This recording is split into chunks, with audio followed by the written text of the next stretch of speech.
stand at the edge of the Atlantic Ocean sometime. It does not matter where exactly. A beach in Massachusetts, a cliff in Portugal, a harbor in Morocco. Just find a place where you can see the water go all the way to the horizon and feel the size of the thing in front of you. Now hold one fact in your mind. That water is moving. Right now, while you are standing there, the Atlantic Ocean is getting wider, about an inch a year. The seafloor beneath it is being created continuously at a ridge running down the middle of the ocean. New rock pushing up from the mantle below, forcing the two sides apart the way a zipper opens but never closes. North America and Europe are moving away from each other at roughly the speed your fingernails grow. They have been doing this for 180 million years. 180 million years ago, there was no Atlantic Ocean. The land that became the eastern coast of the United States was pressed directly against the land that became Morocco. You could have walked from New York to Casablanca. The ocean that feels permanent, that appears on every map ever made by human hands, that has shaped every civilization that ever rose along its shores, did not exist. It was made by the same process that is still making it wider today. And here is the thing about processes that make oceans.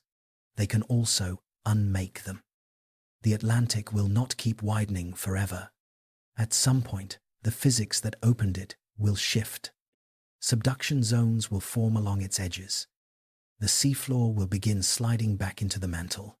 The ocean will stop growing and start shrinking, centimeter by centimeter, over millions of years, until the continents on its two shores begin drifting toward each other again. North America moving east, Europe and Africa moving west, the Atlantic closing the way it opened, slowly and without any announcement, following the same logic that has governed the surface of this planet for as long as it has had a surface. When it closes completely, the world will look nothing like the world you know. The continents will have assembled into a single landmass, one enormous continent, surrounded by one enormous ocean, sitting under a sun that will be slightly brighter than the one in your sky today. The interior of that continent, thousands of miles from any coastline in every direction, will be a place of heat so extreme and dryness so complete that most of the landscape will make the Sahara look moderate. And in that world, something may be ending.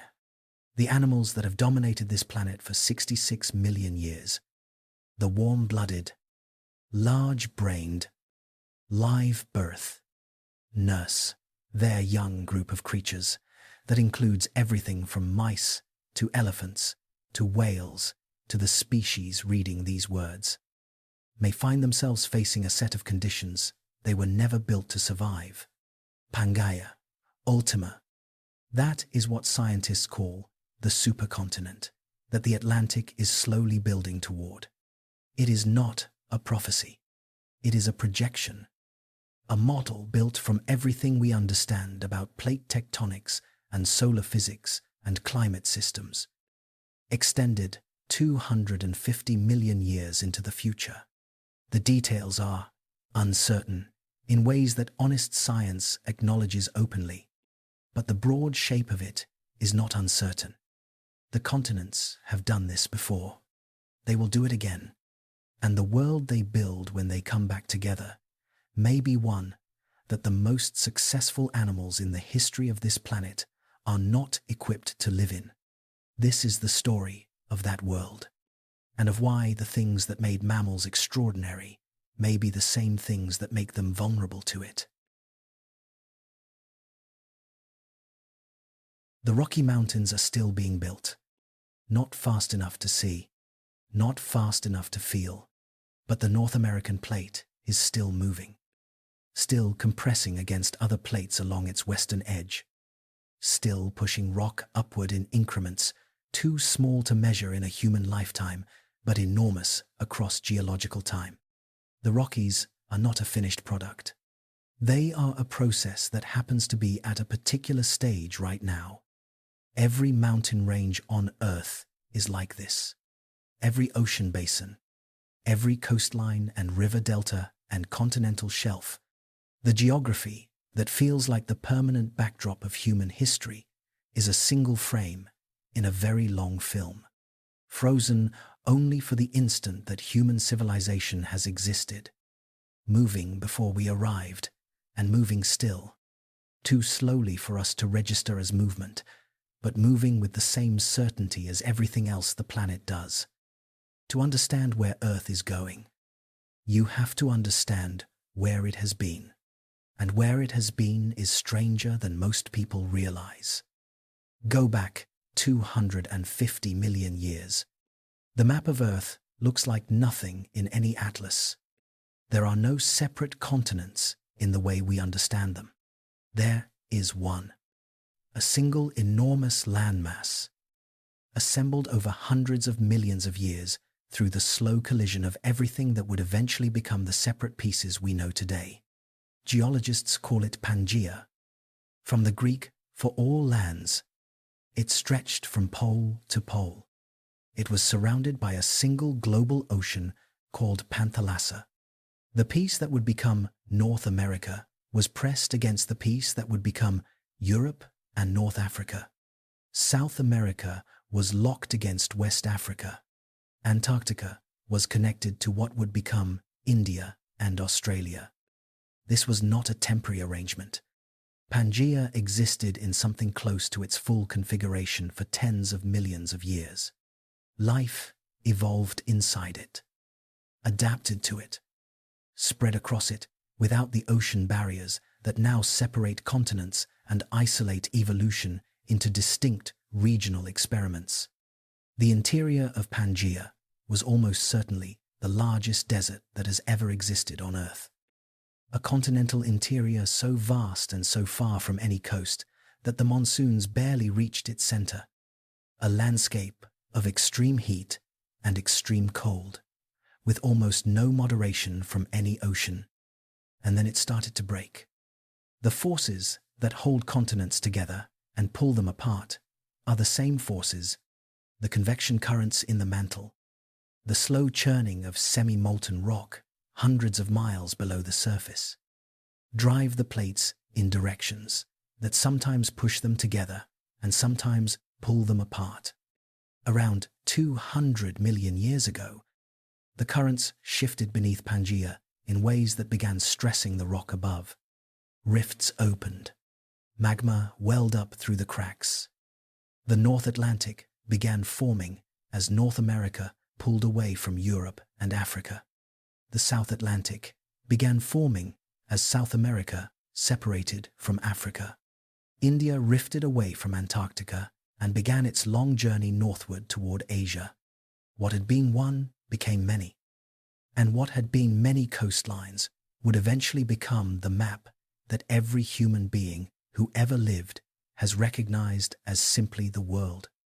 That map is 200 million years old. In geological terms, it is recent. The process that produced it has a name. Geologists call it the Wilson cycle, after the Canadian geophysicist Tuzo Wilson, who first described the systematic way that ocean basins open and close over hundreds of millions of years. The cycle goes like this. A continent rifts apart. An ocean forms in the gap. The ocean widens for 100 million years or more. Then subduction begins along its edges, and the ocean starts closing. Eventually, the two sides of the ocean collide. Mountain ranges rise at the suture, and what was an ocean becomes the interior of a new supercontinent. Then the cycle begins again. We have evidence for this cycle happening at least 3 times in Earth's history, possibly more. Nuna, sometimes called Columbia, assembled around 1.8 billion years ago and broke apart around 1.5 billion years ago. Rodinia assembled around 1 billion years ago and broke apart around 700 million years ago. Pangaea assembled around 300 million years ago and has been breaking apart ever since. Each assembly produced a supercontinent. Each supercontinent reshaped the climate of the planet. Each breakup scattered the pieces across the globe and opened new oceans that would eventually close. We are currently in the middle of the latest breakup. The Atlantic is widening. Australia is moving north toward Asia. Africa is slowly rotating. The pieces of Pangaea are still in motion, still following the paths that mantle convection set for them 200 million years ago, and the physics that scattered them will eventually pull them back. Geologists have built models of where the current plates are heading.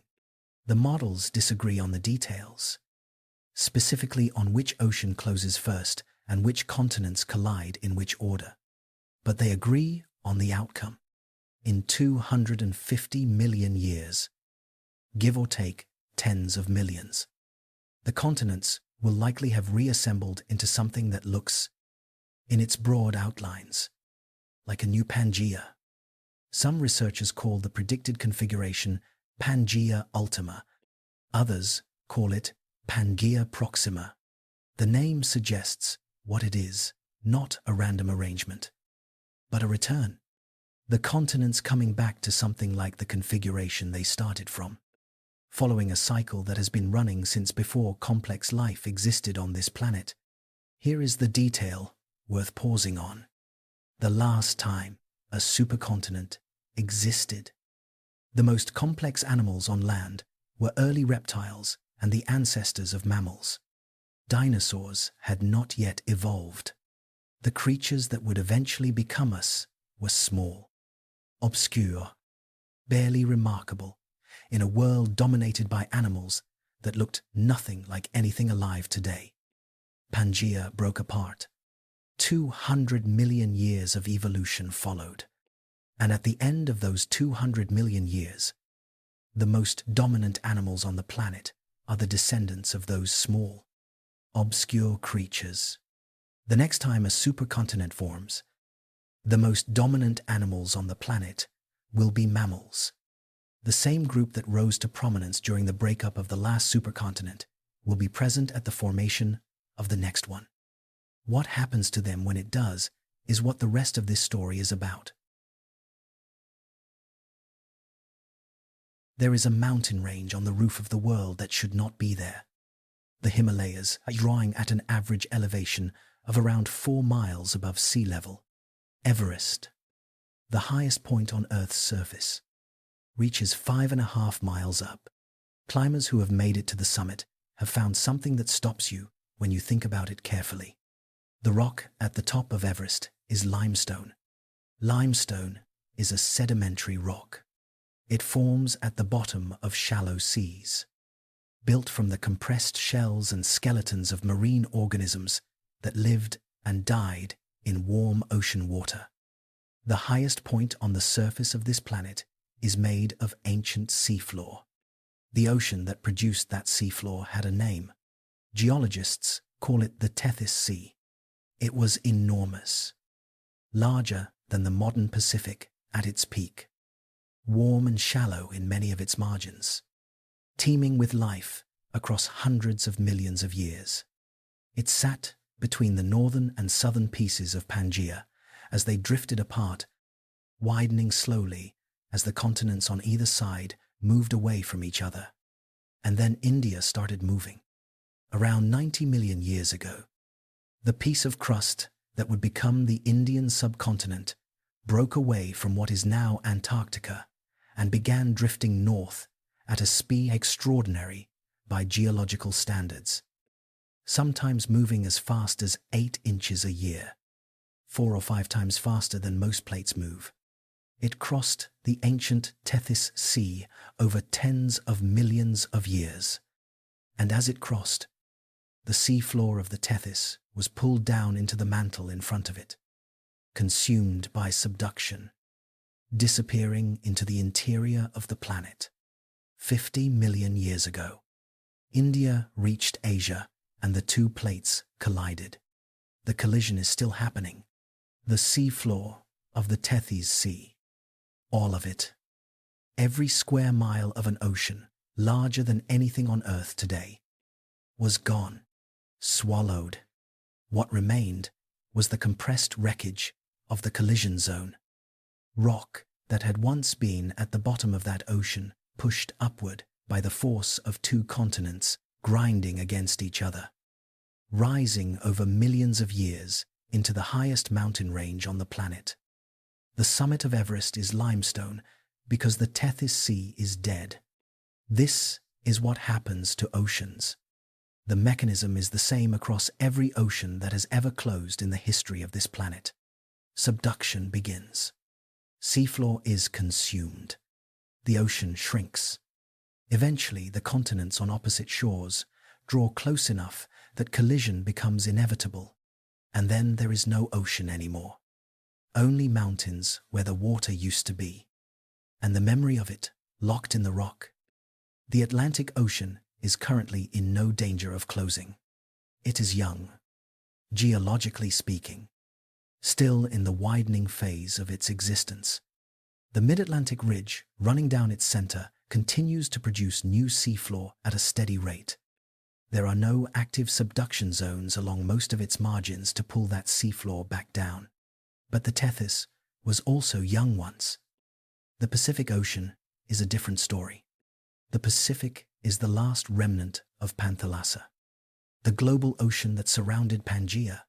It is the oldest ocean basin on Earth, and it is shrinking. Subduction zones ring its entire margin. The volcanic arcs and deep trenches of the Pacific Rim, all of them consuming seafloor, pulling the edges of the Pacific down into the mantle year by year. The Pacific has been losing surface area for over 100 million years. It is currently about 25,000 miles wide at its widest point in 250 million years. The models suggest it may be gone. The Mediterranean offers a closer and more immediate example. It is the remnant of the Western Tethys, caught between Africa pushing north and Europe sitting above it. The Mediterranean is closing at a rate of about an inch a year. Several subduction zones are active along its southern margins. The calculation is straightforward. In perhaps 50 to 100 million years, Africa will complete its collision with Europe. The Alps, already rising from an earlier phase of that collision, will be joined by a new mountain range, built from what is currently ocean floor. The Mediterranean will be mountains. This is not speculation. This is the same process that built the Himalayas, the Alps, the Appalachians, the Urals, and every other major mountain range on Earth. They are all former ocean floors, compressed and uplifted by the collision of plates that an ocean once separated. Every mountain range is a memorial to a dead ocean, and the oceans currently alive, including the ones that define the world as we know it, are all at some stage of the same process. Some are widening, some are stable, some are already closing. The Atlantic will eventually begin to close. The models disagree on when and how, but the physics that opened it does not have an off switch. What mantle convection assembles? Mantle convection will eventually disassemble, on a timescale measured in hundreds of millions of years. When the last oceans close and the continents reunite, something specific will happen to the climate of the resulting supercontinent. Something that has nothing to do with asteroids or volcanic eruptions or any of the sudden catastrophes that dominate the popular understanding of mass extinction events. It will happen because of a property of oceans that most people have never thought about. Oceans are not just water. They are heat storage. They absorb an enormous fraction of the solar energy that reaches Earth's surface. and they distribute that energy around the planet through currents that span entire ocean basins. The Gulf Stream carries warm water from the Gulf of Mexico all the way to northwestern Europe, keeping Britain and Scandinavia far warmer than their latitudes would otherwise allow. The Pacific's vast surface moderates the climates of every continent that borders it. Every coastal region on Earth has a milder, more moderate climate than it would have if it sat in the middle of a continent, because the ocean nearby absorbs heat in summer and releases it in winter, buffering the extremes. Take the ocean away, and the buffer disappears. Continents heat up and cool down much faster than ocean water. The interior of Asia, the part of the continent farthest from any sea, already experiences some of the most extreme temperature swings on Earth. Summers in Siberia and Central Asia can reach over 100 degrees Fahrenheit. Winters in the same locations can drop to -70. The range between the hottest and coldest temperatures recorded in parts of Central Asia exceeds 150 degrees Fahrenheit, all in the same location, across the same calendar year. This is what continentality does. It removes the moderating influence of the ocean and replaces it with the full, unmediated relationship between a landmass and the sun. Pangaea Ultima will have a continental interior larger than anything that exists on Earth today. The heart of that interior will be thousands of miles from the nearest coast in every direction. No ocean current will reach it. No maritime air mass will penetrate it with reliable rain. The heat that falls on it in summer will have nowhere to go except back into the atmosphere above it. And the atmosphere above it will hold that heat and build on it. Season after season, century after century. This is not a catastrophic event with a specific date. It is a condition that will develop over tens of millions of years as the continents converge and the oceans between them shrink. The climate of Pangaea Ultima will not switch on suddenly. It will tighten. Slowly, the way a room heats up when you close the windows on a summer day. Except the room is the size of a continent, and the summer lasts for geological epochs. The Tethys Sea is already gone. Its memorial is Everest. The question is what the memorials to the Atlantic and the Pacific will be, and what will be living in the world those memorials are built into. The last time the continents came together, the animals of the interior faced conditions that selected ruthlessly for whatever could endure heat and dryness, and the violent extremes of a world without oceanic moderation. Most of what lived in the deep interior of Pangaea left little fossil record, because conditions were hard enough that diversity was low and preservation was poor. But that was before warm blood, before large brains, before the particular biological bargain that mammals made with the Cenozoic world, the bargain that made them the most successful large animals this planet has ever produced. That bargain has terms, and Pangaea Ultima will test every one of them. Before we get to what that means for the animals, we need to understand what Pangaea Ultima will actually look like, because the models do not all agree, and the disagreement itself tells us something important about how honest science handles a future it cannot fully see. Nobody knows exactly what the next supercontinent will look like. This is not a failure of science.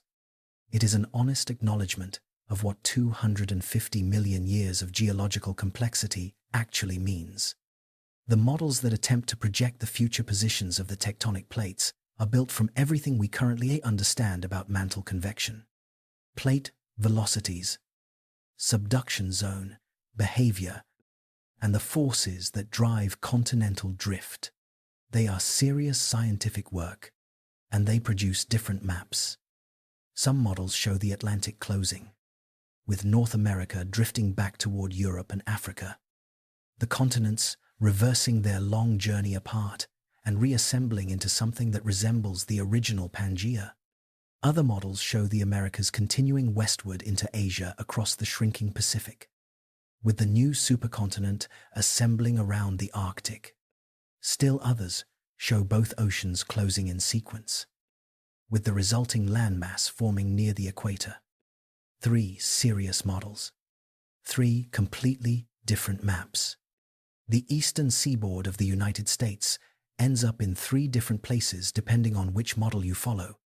The scientists who built these models do not think of the disagreement as a problem. They think of it as an accurate representation of what can and cannot be known. Plate velocities that are off by a fraction of an inch per year accumulate into thousands of miles of error over 250 million years. A subduction zone that begins a few million years earlier or later than predicted can redirect the entire subsequent history of a continental collision. The honest answer is that we know a supercontinent is coming. We do not know which ocean it will be built on. But here is what every model shares. And this is the detail that matters more than any specific coastline or mountain range. Every configuration produces a massive continental interior. When you bring most of the world's landmass together into a single body, you inevitably create vast distances between the coastlines and the center. There is no arrangement of continents that avoids this. A continent large enough to contain all the current continents will have an interior that no ocean can reach. No matter how you orient it or where you center it on the globe, the specific location of that interior differs between models. The size of it differs somewhat, but its existence is not a feature of any one model. It is a feature of what a supercontinent is. And that interior will be defined by its relationship with heat. The climate model developed by Alexander Farnsworth and his colleagues, published in Nature Geoscience in 2023, chose one specific configuration and ran detailed simulations on it. The results were not shocking in their mechanism. They were shocking in their scale. The same processes that make Central Asia hotter and drier than coastal Europe, operating at a scale that dwarfs anything in the current world, produce a continental interior where mean annual temperatures exceed 40 degrees Celsius across vast regions. That is 104 degrees Fahrenheit as a yearly average, not as a summer peak. Seasonal maximums in the deep interior push considerably higher. The coastlines of Pangaea Ultima will be more moderate. There will be habitable zones near the sea, strips of land where oceanic influence still reaches and temperatures stay within ranges that complex life can manage. But these strips will be narrow, and between them and the other coastal strips on the far side of the supercontinent will be thousands of miles of conditions that make the modern Sahara look temperate.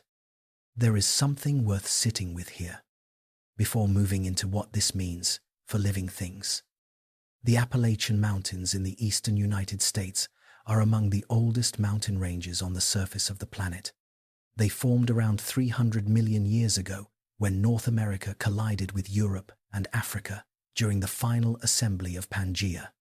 At their peak, they were comparable in height to the modern Himalayas, a wall of rock running thousands of miles along the suture zone between 2 colliding continents.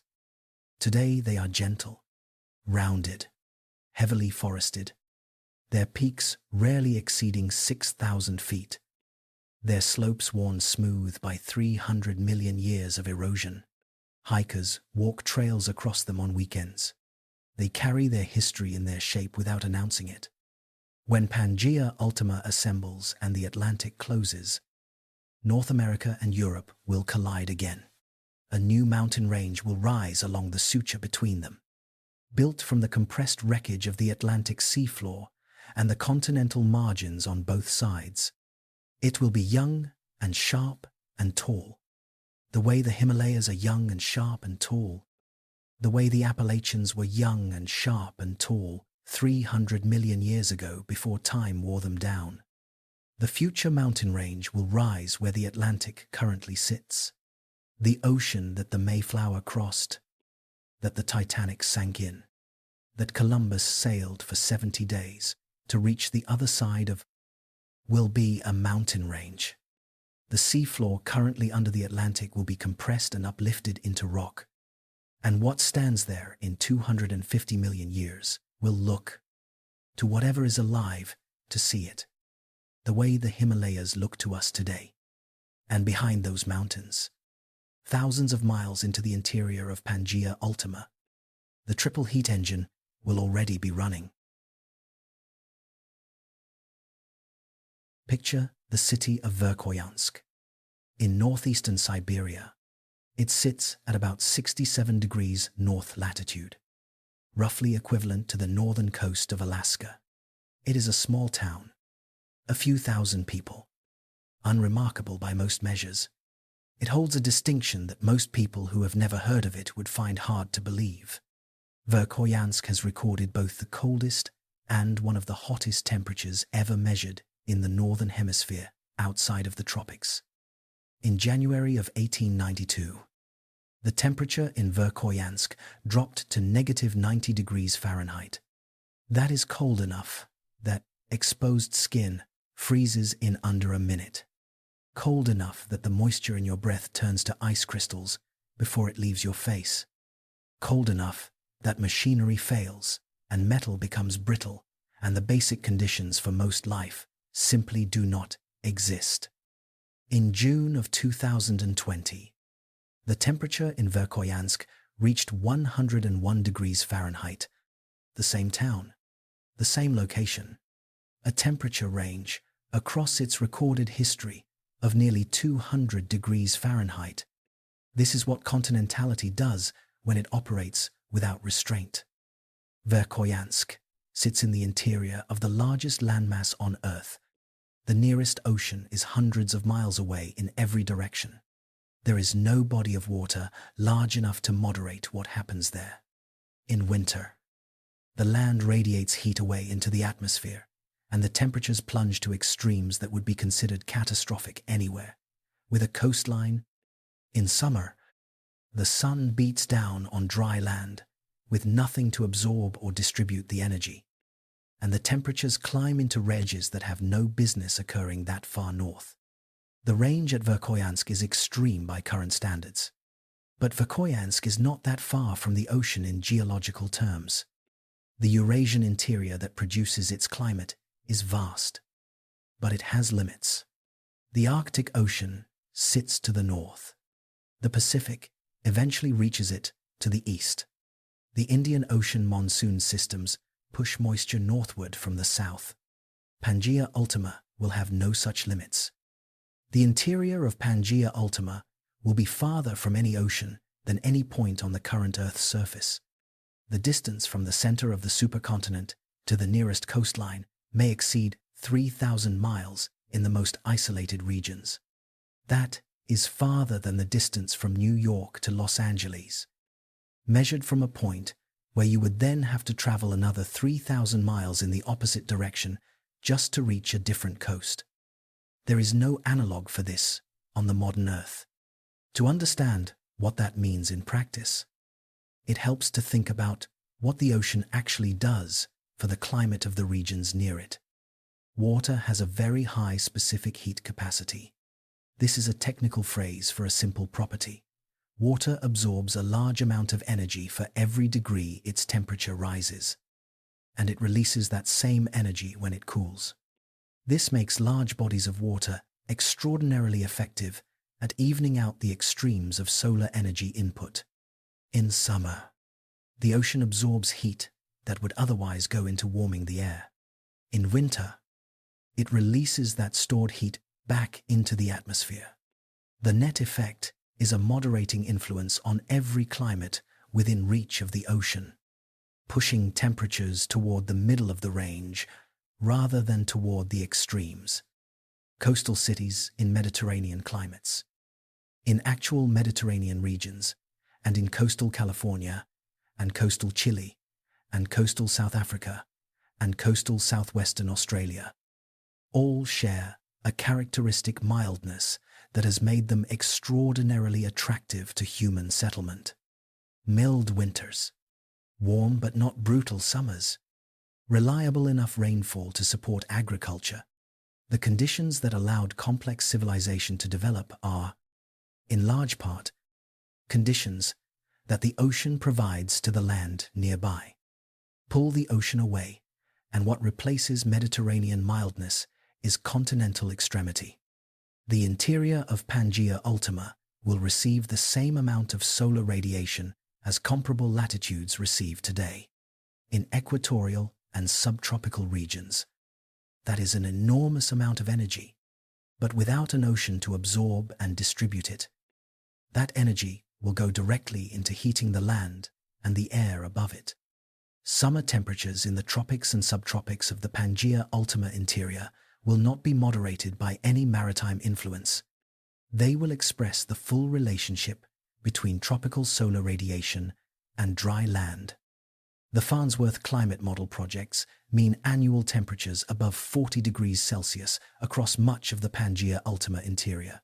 Summer temperatures in the deep interior, particularly in tropical and subtropical latitudes, could regularly exceed 50 or 60 degrees Celsius.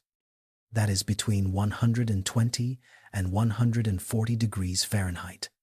Sustained not as an extreme weather event, but as a recurring seasonal condition. There is a measurement that climate scientists use to assess heat stress on living organisms that most people have not heard of.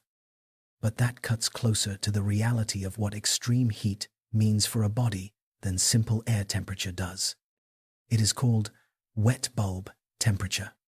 Wet bulb temperature measures whether sweating, the primary mechanism by which mammals manage excess heat, can actually work.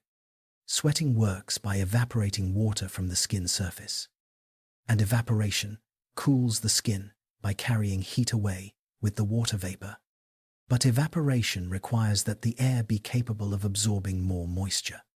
In very humid conditions, the air is already close to saturation, and sweat evaporates slowly or not at all. The cooling effect disappears. The wet bulb temperature limit for human survival is approximately 35 degrees Celsius, around 95 degrees Fahrenheit. Above this threshold, the human body cannot cool itself through sweating, even with unlimited water and complete rest in the shade. Core temperature rises. Organ systems begin to fail. Death follows within hours. The same limit applies, with variations, to all mammals.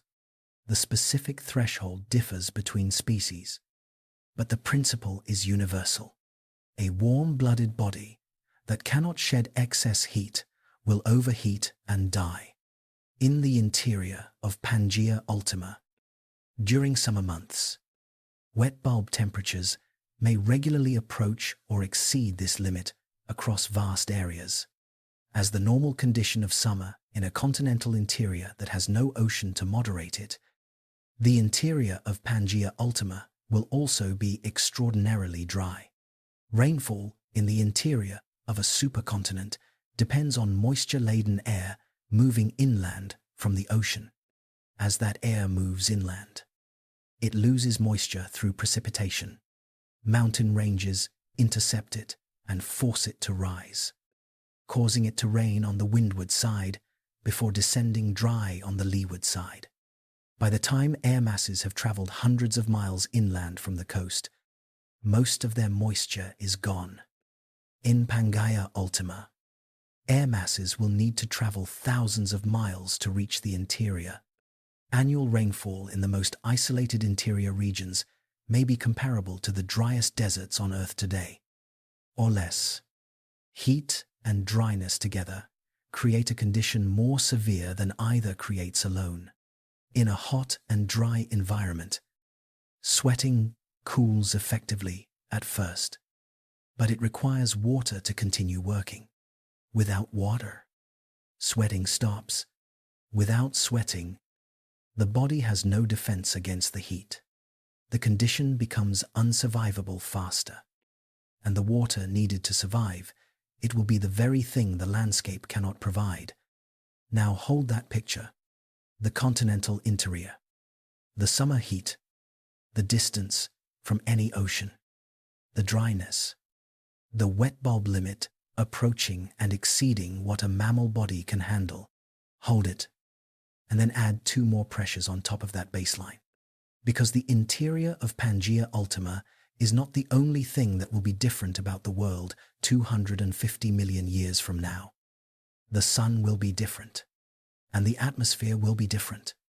And when all 3 of those things change at the same time, the result is one problem. Because the 3 pressures reinforce each other in ways that make the total more dangerous than the sum of the parts. In the summer of 2021, a heat dome settled over the Pacific Northwest of the United States and southwestern Canada. Heat domes are not unusual meteorological events. They happen when a high-pressure system stalls over a region and traps warm air beneath it, preventing the circulation that would normally move the heat away. They are measured in days, sometimes a week or 2. They are unpleasant. They strain power grids and stress agriculture in vulnerable populations. They kill. The heat dome of 2021 killed around 1,000 people in the Pacific Northwest and British Columbia. The town of Lytton, British Columbia, recorded a temperature of 121 degrees Fahrenheit on June 29th, breaking the all-time Canadian temperature record by more than 8 degrees. The next day, a wildfire destroyed most of the town. Portland, Oregon, a city with a mild maritime climate that rarely sees temperatures above 90 degrees, hit 116 degrees. Seattle hit 108. These are not cities built for this. The housing stock lacks air conditioning as a standard feature because it was never needed. The trees and gardens and urban ecology of the Pacific Northwest are calibrated for cool, wet summers. In the days of the heat dome, they were simply overwhelmed. And then, the high-pressure system moved on. The temperatures dropped. The event ended. The people of the Pacific Northwest experienced 3 days of conditions that approached the limits of what a mammal body can endure. And then the conditions went away. Now remove the part where the conditions go away.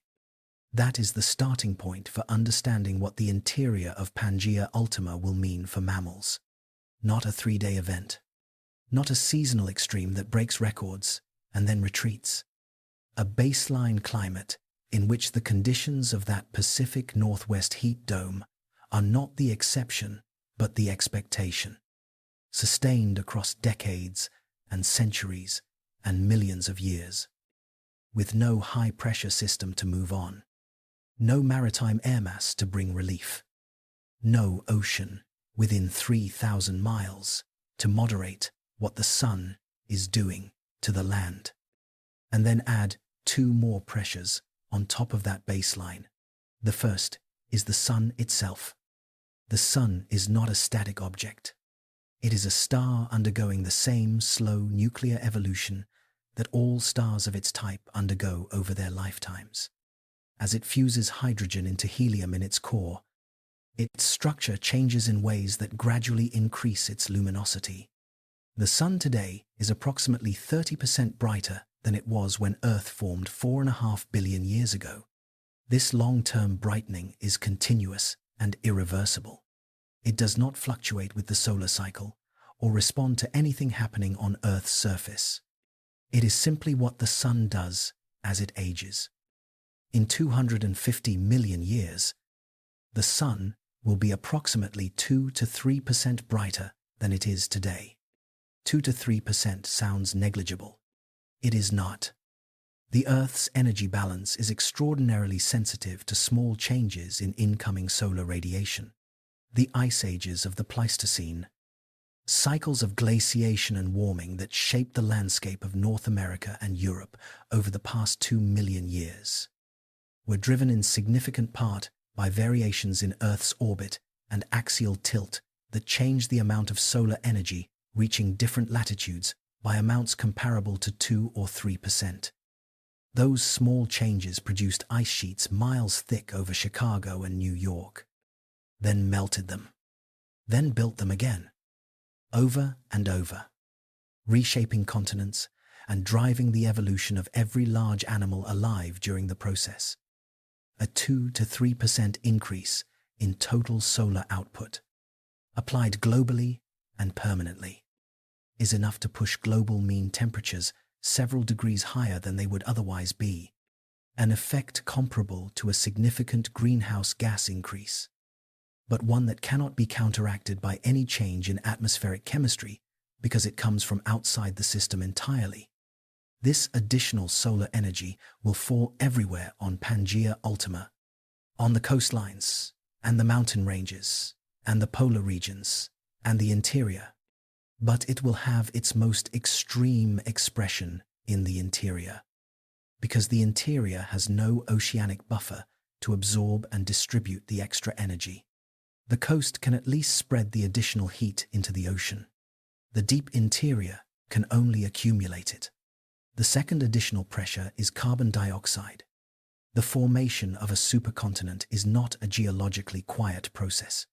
As plates collide, the compression and subduction involved in closing ocean basins drives intense volcanic activity along the collision zones. Mountain-building episodes are accompanied by volcanic arcs that release carbon dioxide into the atmosphere for as long as the subduction continues, which can be tens of millions of years. The assembly of the original Pangaea was associated with significant volcanic activity that contributed to the climate extremes of the late Paleozoic. Pangaea Ultima will be assembled by the same processes: the closing of the Pacific, or the Atlantic, or both, will involve sustained subduction along thousands of miles of coastline. The collision zones where continents meet will generate volcanic systems that may persist for tens of millions of years.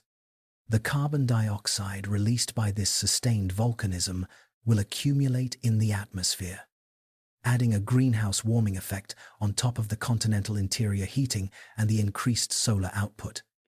The Farnsworth model incorporated elevated carbon dioxide levels consistent with this geological activity. The combination of continental interior conditions, increased solar luminosity, and greenhouse warming produced a climate in which large portions of the Pangaea Ultima land surface experienced wet bulb temperatures that regularly exceeded 35 degrees Celsius during summer months, not in occasional extreme events. As the characteristic summer climate of the interior, now consider what it means for these three pressures to arrive at the same time. Continental interior heating is a structural feature of the geography. It is not going away, and it cannot be moderated by any physical process short of breaking the supercontinent apart again. As long as Pangaea Ultima exists, its interior will be hot and dry. Increased solar luminosity is equally permanent. The sun will not dim. The extra energy it delivers in 250 million years will be there every day, every year. For as long as Pangaea Ultima exists, elevated carbon dioxide from volcanic activity will persist for as long as the geological processes driving it continue, which could be tens of millions of years during the active phases of supercontinent assembly. 3 sustained forcing mechanisms, each reinforcing the others. When temperatures are already high due to the continental interior, the extra solar energy pushes them higher rather than being absorbed by an ocean that is no longer there. When temperatures are already elevated by increased solar output, the greenhouse effect of elevated carbon dioxide adds another increment that compounds on the base. When humidity is low due to the lack of oceanic moisture supply, wet bulb temperatures translate more directly into survivability limits than they would in a humid environment. Consider how mammals currently handle heat stress. When temperatures climb, mammals seek shade. They reduce activity. They increase water intake to support sweating. They change their behavior patterns, moving at night rather than during the hottest part of the day. Some species migrate to cooler elevations or higher latitudes when seasonal heat becomes extreme. These are the behavioral and physiological tools that warm-blooded animals have developed over millions of years of living in a world that gets hot in summer but reliably cools again. Each of those tools requires something from the environment that the interior of Pangaea Ultima will not reliably provide. Shade requires vegetation, and vegetation requires water. In a landscape receiving almost no rainfall, the vegetation that would provide shade does not grow. The interior of Pangaea Ultima may be as close to unvegetated as any landscape on Earth has been since before plants colonized the land 500 million years ago. Rock and sand, and whatever microbes can survive in the heat and dryness, and almost nothing else. Reduced activity helps manage heat, but a mammal still needs to eat and drink. Finding food and water in a hot, dry, nearly unvegetated interior requires activity. The activity generates heat. The heat requires more water to manage through sweating. The water is not there. Migration to cooler zones requires that cooler zones exist and are reachable. In Pangaea Ultima, the cooler zones will be near the coasts, thousands of miles away across a continental interior that may be impassable for large mammals during summer months. Night activity helps some species in hot climates today, but in a climate where daytime temperatures regularly exceed what a mammal can survive, the nights must do an enormous amount of work to allow recovery. And there are physical limits to how much a landscape can cool overnight when the daytime heat has been extreme. Every behavioral strategy that mammals use to cope with heat assumes a world that eventually moderates. A world where the night is cooler than the day, where the winter is cooler than the summer, where the coast is near enough to matter. Pangaea Ultima will challenge every one of those assumptions across vast regions of its surface. And the animals facing those challenges will be warm-blooded, large-brained, slow-reproducing, ecologically specialized creatures that 66 million years of Cenozoic stability produced. Which brings us to the most important question in this story. Not what Pangaea Ultima will look like, not how hot it will get, but why mammals? Specifically, are the animals least equipped to survive what it will become? The answer is in the biology, in the specific deal that warm-bloodedness requires, in the thing that made mammals the most successful large animals in the history of this planet. And why that same thing is exactly what the triple heat engine of Pangaea Ultima is worse designed to spare. Start with a lizard on a rock. It is morning. The rock is in a desert, somewhere warm, and the lizard has been motionless since before dawn. Its body temperature overnight dropped to within a few degrees of the surrounding air. Because a lizard's body does not generate significant heat on its own. It draws heat from its environment. And when the environment cools, the lizard cools with it. Its metabolism slows. Its movements slow. It waits. When the sun comes up and the rock begins to warm, the lizard begins to warm too. Its temperature rises. Its metabolism accelerates. By mid-morning, it is fully active, quick, capable of bursts of speed that look almost violent after the stillness of the night. It hunts. It defends territory. It does everything a lizard does. Powered entirely by heat, it borrowed from the sun and the rock beneath it. When the afternoon gets too hot, it retreats to shade. When the evening cools, it slows again. Its life runs on the temperature of its surroundings. It has no internal furnace. It has no fixed body temperature to maintain. Now, watch a mouse on the same rock. The mouse emerged from its burrow before dawn.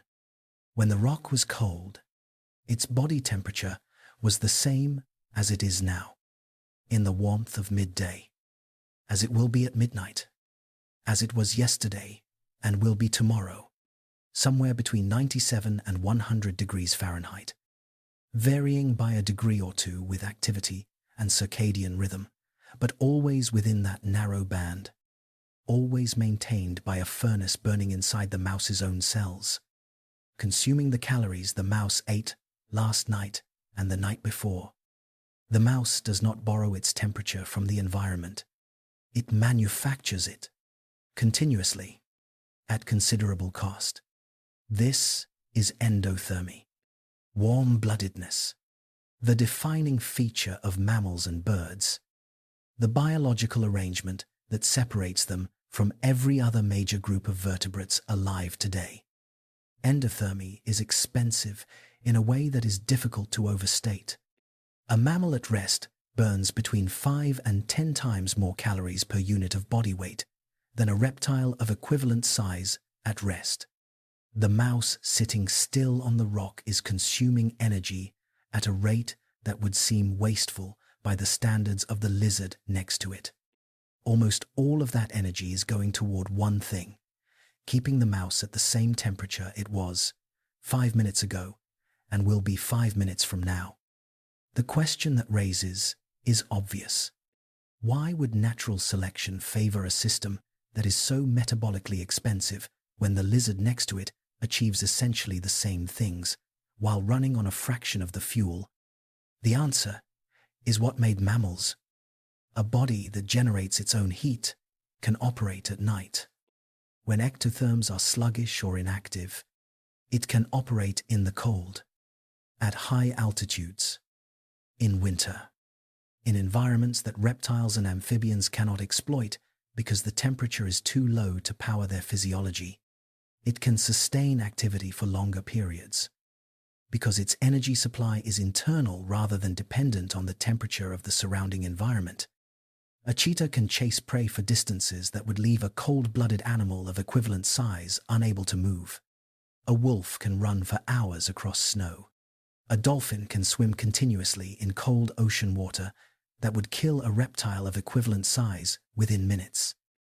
Endothermy is the price of admission to a range of ecological opportunities that are simply unavailable to ectotherms. And over 66 million years, mammals have exploited those opportunities so thoroughly that they now occupy virtually every habitat on Earth.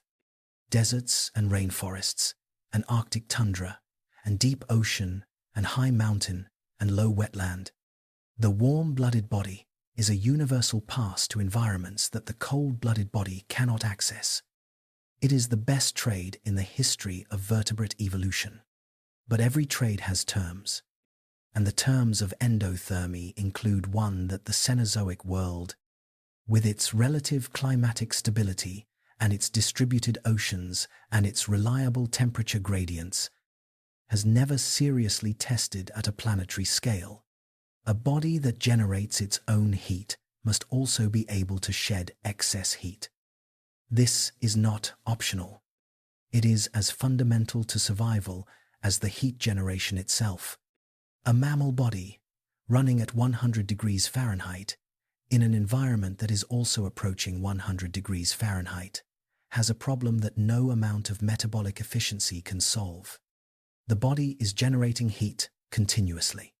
That heat has to go somewhere. In a cool environment, it flows naturally out of the body into the surrounding air. In a warm environment, active cooling mechanisms are required. Sweating, panting, seeking shade, finding water.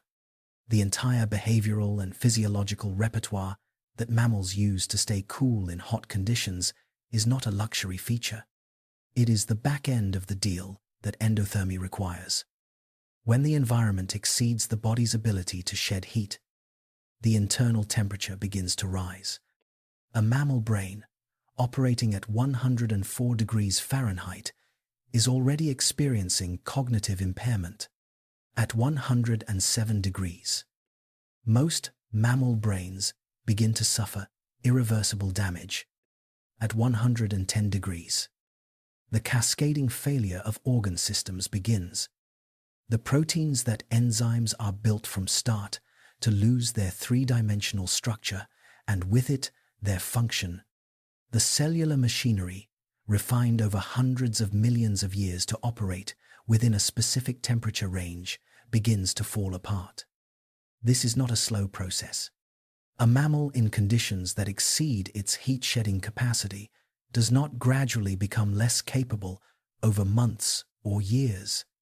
It becomes incapacitated in hours and dead in less than a day. The margin between comfortable and fatal is narrower than most people ever have reason to appreciate. Because in the Cenozoic world, the conditions that push mammals past that margin are rare, localized, and temporary. Pangaea Ultima will make them chronic, widespread, and permanent across large portions of its land surface. Now consider the specific biological features that made mammals the most cognitively sophisticated animals in the history of this planet, and notice what they require. The mammalian brain is the most energetically expensive organ in the known history of life. The human brain consumes approximately 20% of the body's total energy budget, while comprising only about 2% of body weight. This extraordinary energy demand reflects the extraordinary complexity of what the brain does. Billions of neurons maintaining constant electrochemical activity. Trillions of synaptic connections in continuous operation. The metabolic cost of consciousness, of memory, of planning, of the social complexity that characterizes primate and cetacean and elephant cognition, is borne entirely by the warm-blooded body's ability to supply continuous, reliable, temperature-stable energy to the brain's cells. The brain is also the organ most sensitive to temperature deviation. The narrow operating range of mammal body temperature, that band between roughly 96 and 103 degrees Fahrenheit within which normal function occurs, is not arbitrary. It is the range in which the specific proteins and electrochemical processes of the mammalian nervous system perform optimally. Outside that range, performance degrades rapidly. The very faculty that distinguishes mammals from every other animal group, the complex brain, is the first thing to fail when the warmth bargain is violated.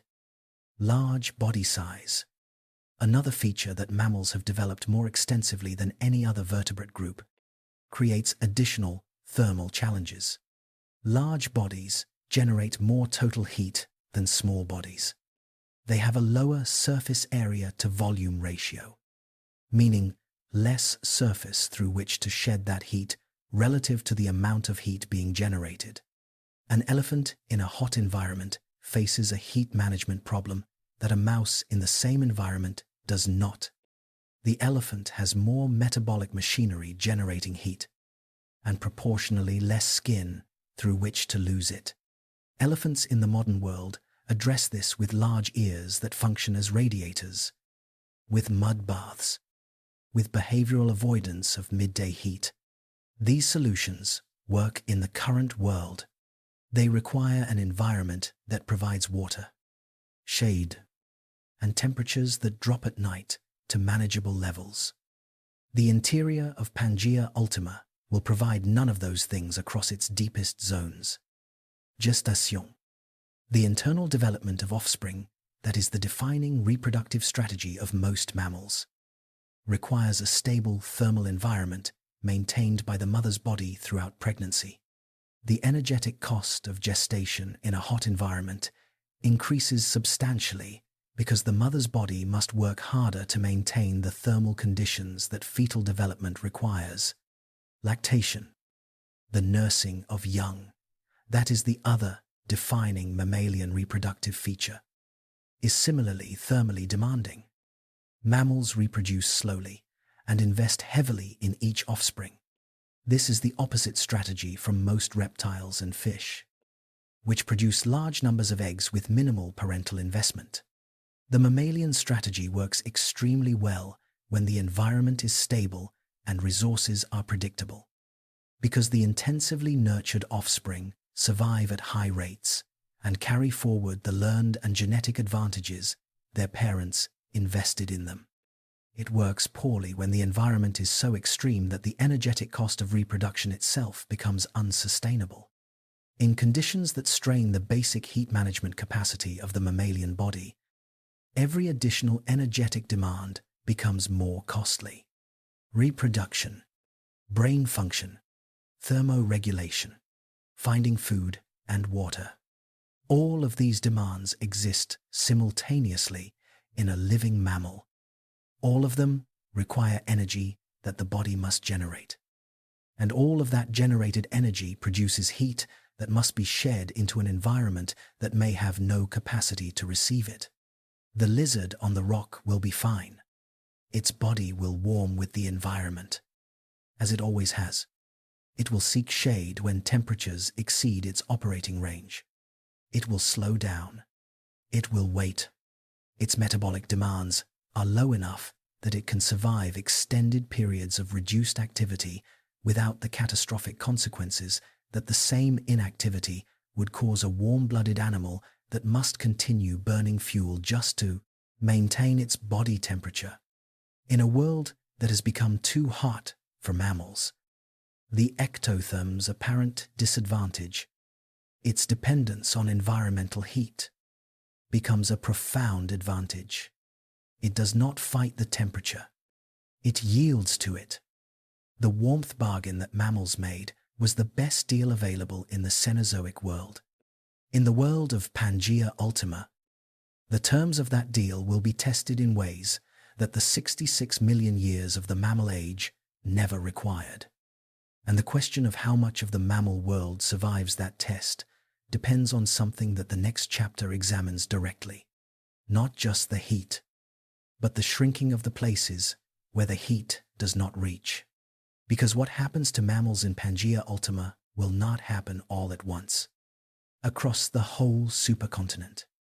On a single day, it will happen the way extinctions almost always happen. Quietly, in the slow disappearance of the places where survival was still possible. When a habitat gets cut off from the larger world around it, something predictable happens to the species living inside it. They do not all die immediately. The forest does not go silent overnight. The animals that were there before the isolation are still there after it. They eat and sleep and reproduce and do everything they were doing before. From the inside, nothing looks different. The habitat is the same size it always was. The food is still there. The water is still there. But the population is now an island.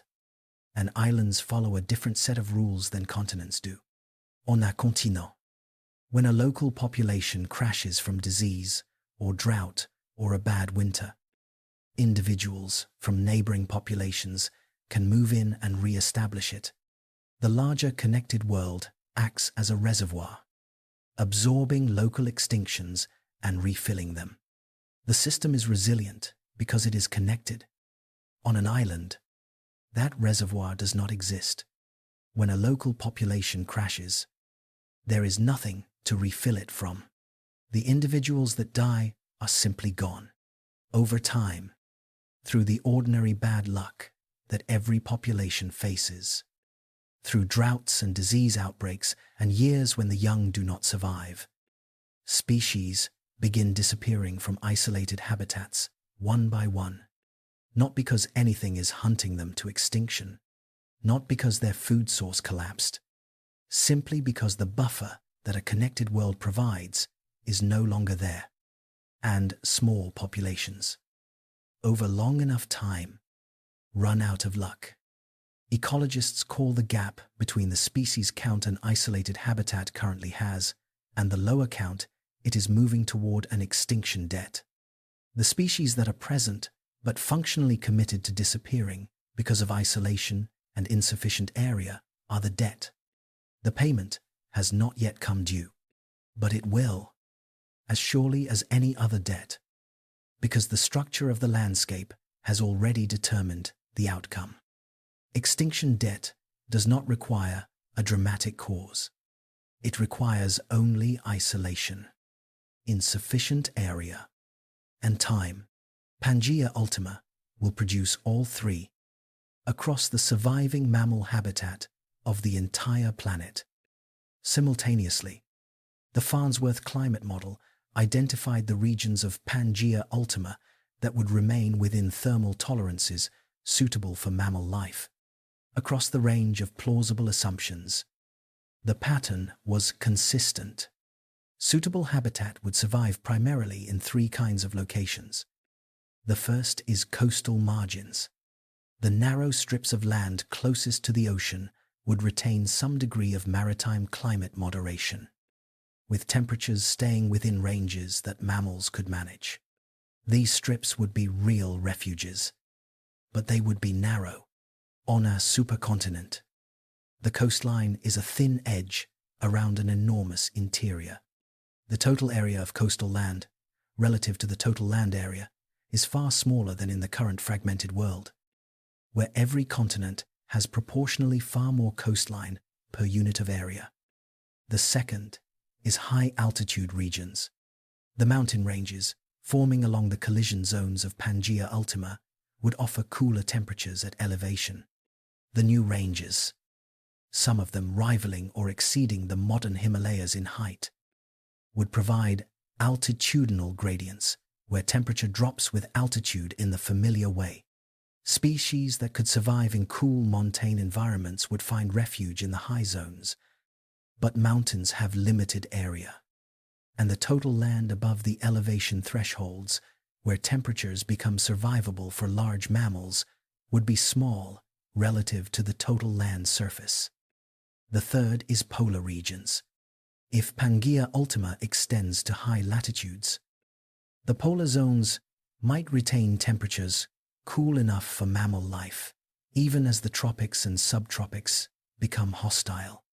But the total area of high-latitude land, and whether the supercontinent extends far enough toward the poles to make this relevant, depends on which model of Pangaea Ultima forms.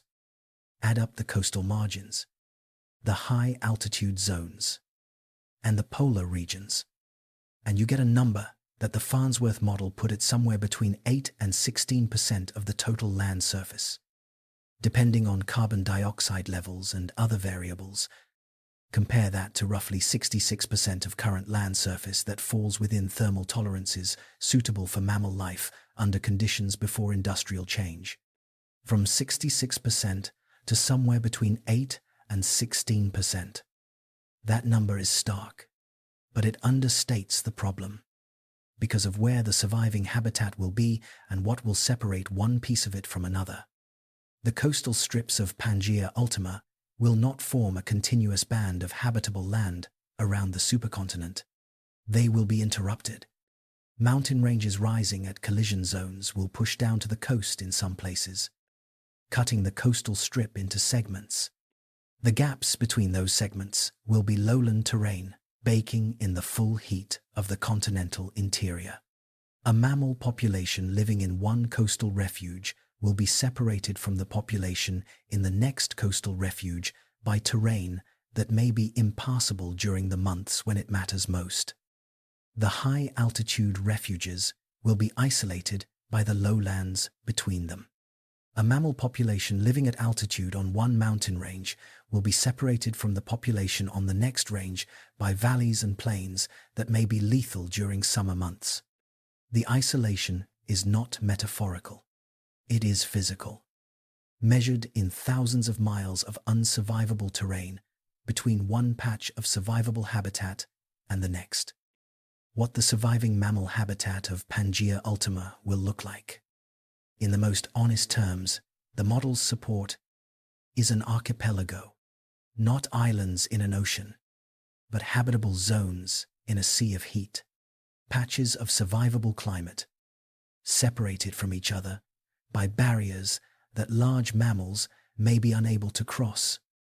each patch shrinking over time as the supercontinent continues to consolidate and the climate continues to intensify. Extinction debt will begin accumulating the moment those patches become isolated enough that populations cannot move between them. Think about what isolation means for animals with the specific reproductive strategies of large mammals. An elephant population needs a minimum viable population size to maintain genetic diversity and avoid the inbreeding that reduces fitness across generations. Conservation biologists typically cite numbers ranging from a few hundred to a few thousand individuals, depending on the species, as the minimum for long-term viability. A population smaller than that, in an isolated habitat, carries elevated risk of extinction from the combination of reduced genetic diversity, random demographic fluctuations, and the inability to recover from local catastrophes. The coastal strips and mountain refuges of Pangaea Ultima would support only limited numbers of large mammals. As suitable habitat shrinks and becomes more fragmented, the populations in each fragment will shrink with it.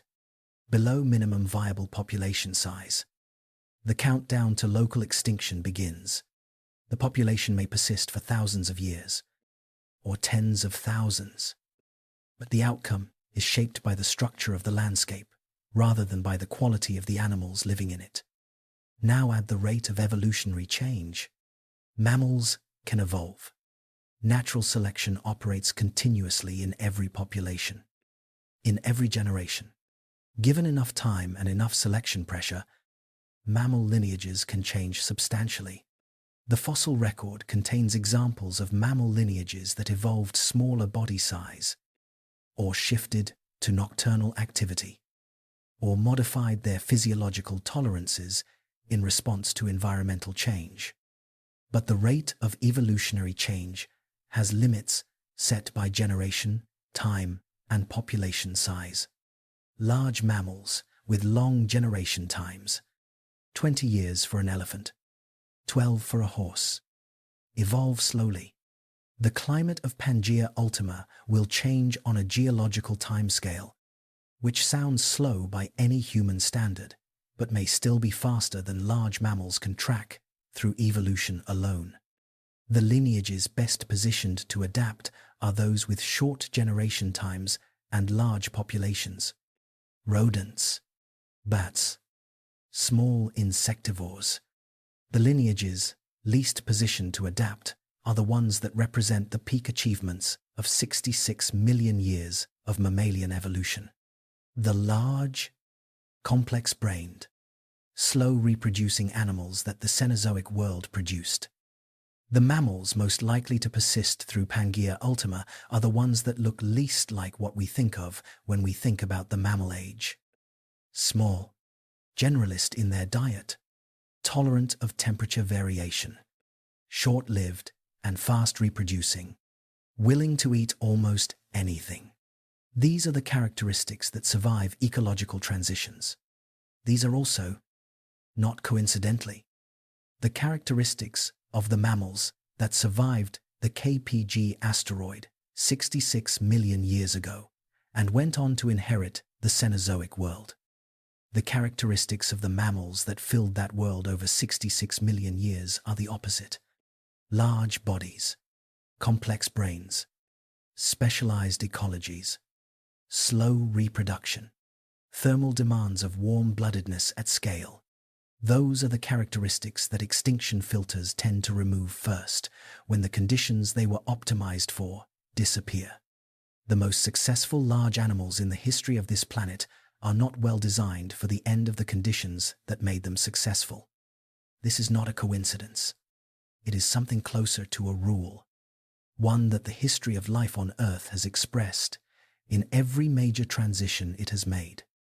And the next chapter has to look at that rule directly, because it is the key to understanding not just what Pangaea Ultima will do to mammals, but why the pattern is so consistent across every dominant group that deep time has produced.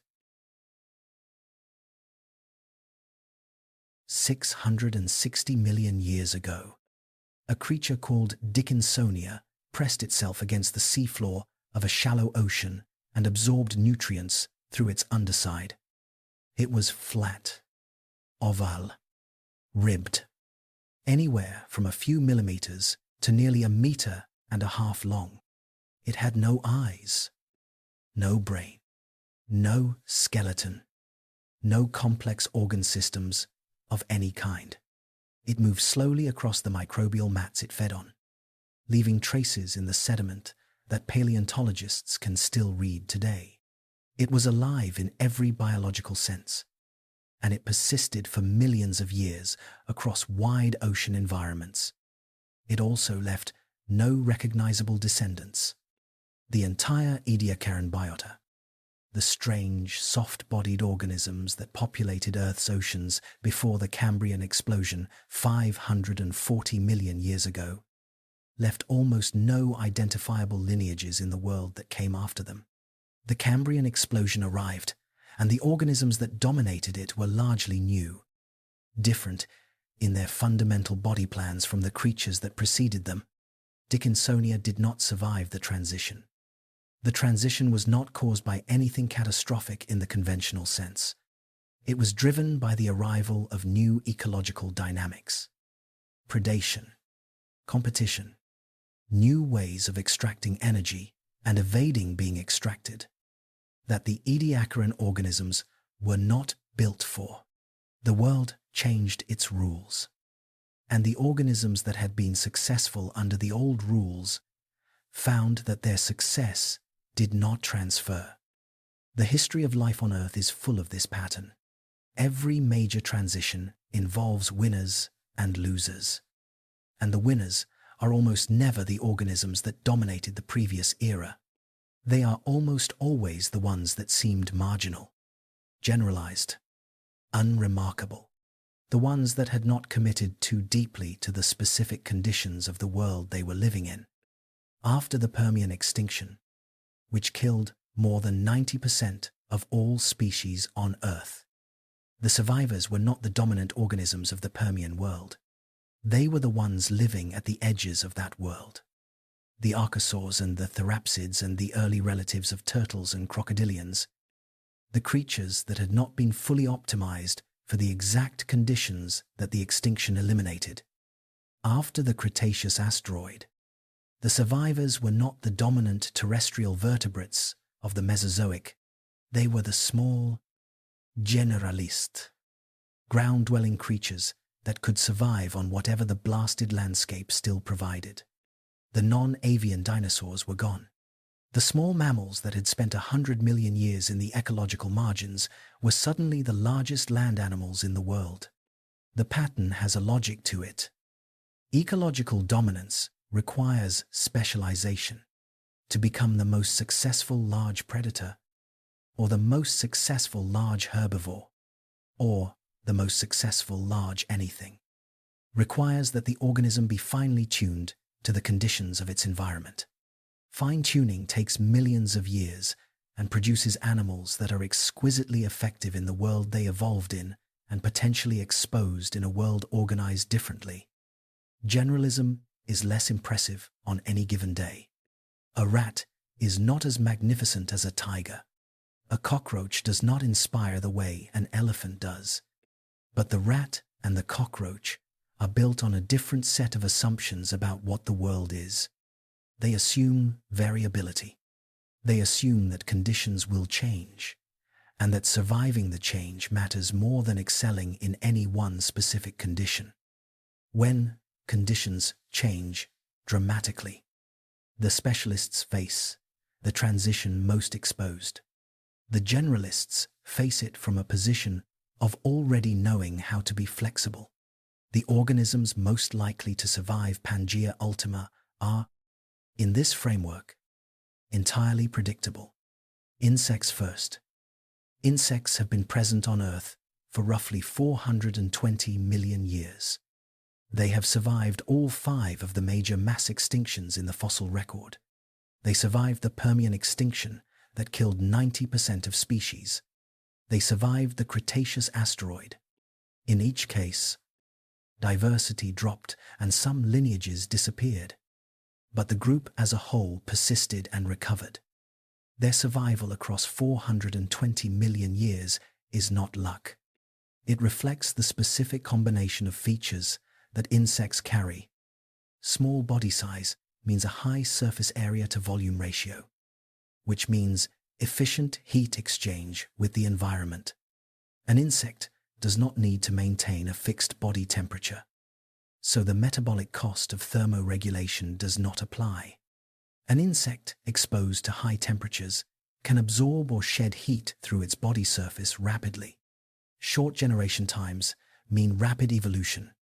A species of insect with a generation time of weeks or months can undergo the same amount of genetic change in 1,000 years that a large mammal undergoes in 1,000,000 years.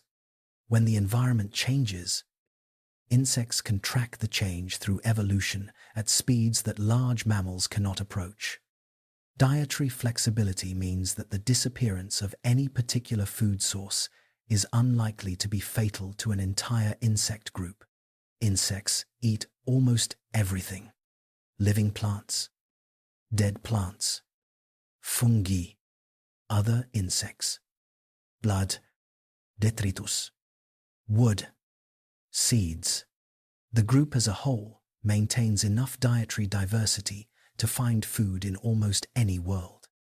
In the world of Pangaea Ultima, insects will likely move into the hot, dry interior regions where mammals cannot survive, the conditions that are lethal to warm-blooded, large-bodied, thermally demanding mammals are not necessarily problematic for exoskeleton armored, cold-blooded, small-bodied insects. Some groups are already specialized for desert conditions, with physiological and behavioral adaptations for extreme heat and minimal water. Those lineages, or their descendants, 250 million years from now, may find Pangaea Ultima genuinely hospitable. Reptiles are the second group worth considering seriously. The Mesozoic era, the 200 million year period before mammals rose to dominance, is often understood as a period when reptiles ruled because mammals had not yet had their opportunity. That framing is not quite right. Mammals were present throughout the Mesozoic, in diverse and ecologically successful lineages. They simply never achieved large body size or dominant ecological roles, while non-avian dinosaurs occupied those niches. Reptiles dominated the Mesozoic, not because they were more primitive than mammals, but because the Mesozoic world, warmer and with less extreme seasonal variation than the Cenozoic, suited the ectotherm body plan. When the world became cooler and more variable at the end of the Mesozoic, the endotherm body plan's advantages became more decisive, and mammals filled the space. Pangaea Ultima will, in many regions, reverse that logic. A hotter world, particularly a hotter and drier continental interior, favors ectotherms in specific ways. An ectotherm does not need to burn calories to maintain body temperature in a warm environment. Its energetic demands are lower, which means it needs less food and water to survive. It can tolerate extended periods of reduced activity without the metabolic penalties that a mammal faces. In an environment where food and water are scarce and temperatures are extreme, the ectotherm's relationship with its environment, drawing energy from it rather than fighting it, becomes an advantage rather than a limitation. Squamates, the group that includes lizards and snakes, are already among the most successful terrestrial vertebrates in hot, dry environments. They dominate the fauna of desert ecosystems worldwide. Their lineage stretches back over 200 million years. Through the Permian extinction and the KPG event and everything in between, given 250 million more years to diversify into a world that increasingly resembles the environments they currently dominate, The descendants of today's lizards and snakes could occupy ecological roles that mammals currently hold across wide ranges of the Pangaea Ultima landscape. What those descendants might look like is genuinely beyond the reach of scientific prediction. 250 million years of evolution is an enormous canvas. The ancestors of modern mammals, 250 million years before the present, were small, sprawling, probably not warm-blooded in the way modern mammals are, and showed no obvious sign of being the lineage that would eventually produce whales and elephants and human beings. The unpredictability runs in both directions. What can be said is this: the world of Pangaea Ultima will not be empty. Life has survived conditions more extreme than anything Pangaea Ultima's models project, and life has recovered from every major disruption in the fossil record by finding the organisms that the disruption did not eliminate and building a new world from them. The world that builds itself on the other side of the mammal age may be as different from the current world as the current world is from the Mesozoic, unrecognizable in its specific inhabitants, organized around different ecological logic, filled with things that do not yet exist and have not yet had the conditions to exist. Life does not end with the mammal age. The mammal age ends. Life continues.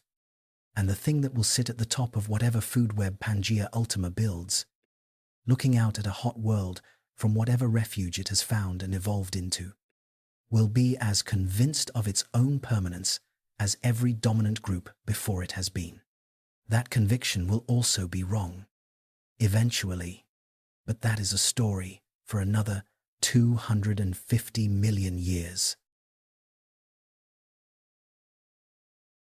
66 million years ago, on what is now the Yucatan Peninsula of Mexico, a rock roughly 6 miles wide, traveling at approximately 45,000 miles per hour, hit the Earth. The impact released energy estimated at around 100 million times the power of the largest nuclear weapon ever detonated. The rock itself vaporized almost instantly.